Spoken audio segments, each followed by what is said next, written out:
You guys will find that you have passions, and having a passion is a gift. I think we all have passions, and you don't get to choose them. They pick you, but you have to be alert to them. You have to be looking for them. And when you find your passion, it's a fantastic gift for you because it gives you direction, it gives you purpose. You can have a job, or you can have a career, or you can have a calling. And the best thing is to have a calling. And if you find your passion, you'll have that, and all your work won't feel like work to you. Many kids and many grown-ups do figure out over time what their passions are. And sometimes we let I don't think it's that hard. I think what happens though sometimes is that we let our intellectual selves overrule those passions. And so that's what needs to be guarded against. My job, one of my jobs as the leader of Amazon, is to encourage people to be bold. And people love to focus on things that aren't yet working. And that's good, it's human nature. That kind of divine discontent can be very helpful. But it's incredibly hard to get people to take bold bets. And you need to encourage that. And if you're gonna take bold bets, they're going to be experiments, and if they're experiments, you don't know ahead of time whether they're going to work. Experiments are by their very nature prone to failure, but big successes, a few big successes compensate for dozens and dozens of things that didn't work. So, bold bets, AWS, Kindle, Amazon Prime, our third-party seller business, all of those things are examples of bold bets that did work, and they pay for a lot of experiments. I've made billions of dollars of failures at Amazon.com. Literally, billions of dollars of failures. And you might remember Pets.com or Cosmo, or give myself a root canal with no anesthesia very easily. None of those things are fun, but they also. They don't matter. What really matters is companies that don't continue to experiment, companies that don't embrace failure, they eventually get in a desperate position where the only thing they can do is make a kind of Hail Mary bet at the very end of their corporate existence. Whereas companies that are, making bets all along, even, big bets, but not bet the company bets. I don't believe in bet the company bets. That's when you're desperate. That's the last thing you can do. It's not. You could be out of work and have terrible work-life balance. Even though you've got all the time in the world, right. You could just feel like, oh my God, I'm miserable, and you would be draining energy. And so you have to find that harmony. It's a much better word. And I think for most people, it's about meaning. People want to know that they're doing something interesting and useful.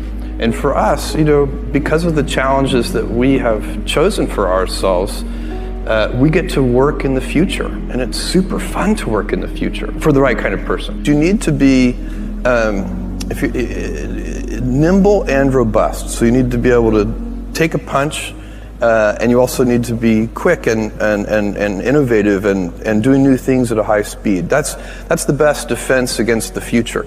And you have to always be leaning into the future. If you're leaning away from the future is going to win every time. Never, ever, ever lean away from the future. We all have adversity in our lives. I doubt if you really, if you know somebody, any friend or anybody that you talk to, there's no lack of adversity, and by the way, that's good, because it's what teaches us how to get back up. You fall down, you get back up. It always happens.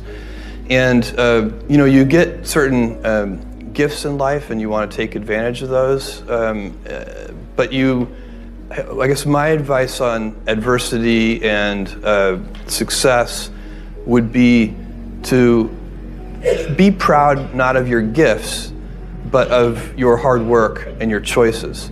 So, you may be, the kinds of gifts you get in life, you might be really good at math. It might be really easy for you. That's a kind of gift.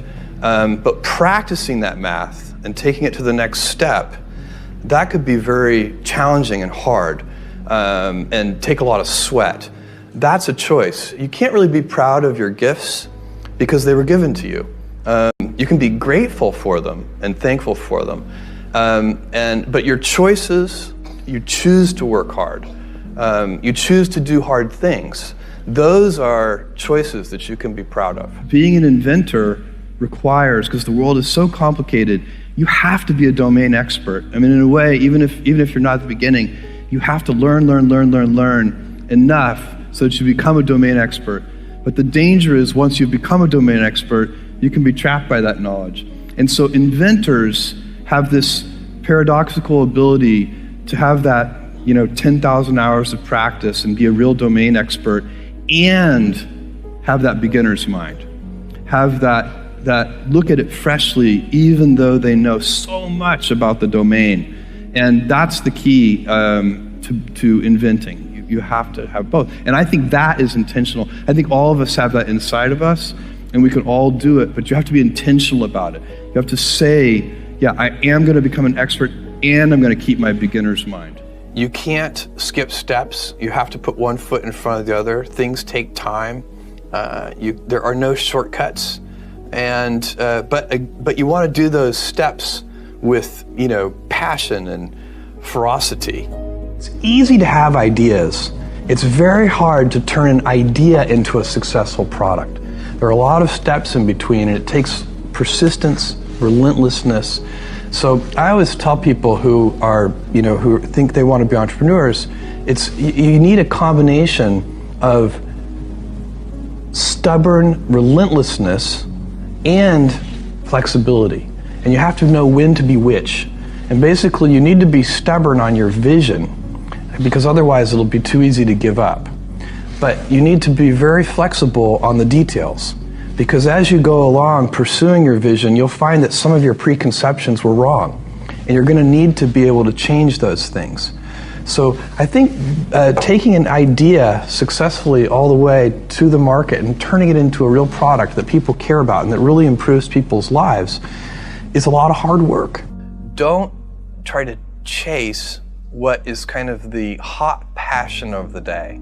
I think we actually saw this. I think you see it all over the place in many different contexts, but I think we saw it in the internet world quite a bit, where at the sort of peak of the sort of internet mania in, say, 1999, you found people who were very passionate about something. They kind of left that job and decided, I'm going to go do something in the internet, because it's it was almost like the the 1849 gold rush in a way. I mean, you find that people, if you go back and study the history of the 1849 gold rush, you find that at that time everybody who was within shouting distance of California was, they might have been a doctor, but they quit being a doctor and they started panning for gold. And that almost never works.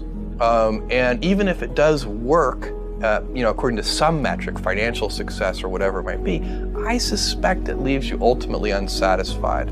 So you really need to be very clear with yourself. And I think one of the best ways to do that is this notion of projecting yourself forward to age 80, looking back on your life and trying to make sure you've minimized the number of regrets you have. That works for career decisions. It works for family decisions. Do you want? I have a 14-month-old son, and it's very easy for me to, if I think about myself when I'm 80, I know I want to watch that little guy grow up. And so I don't want to be 80 and think, shoot, I missed that whole thing, and I don't have the kind of relationship with my son that I wished I had, and so on and so on. So if you think about that, so I guess another thing that I would recommend to people is that they always take a long-term point of view. And I think this is something about which there's a lot of controversy. There's a lot of people, and I'm just not one of them, believe that you should live for the now. I think what you do is you think about the great expanse of time ahead of you and try to make sure that you're planning for that in a way that's going to leave you ultimately satisfied. So this is the way it works for me. And I mean, everybody needs to find that for themselves. So I think there are a lot of paths to satisfaction, and you need to find one that works for you.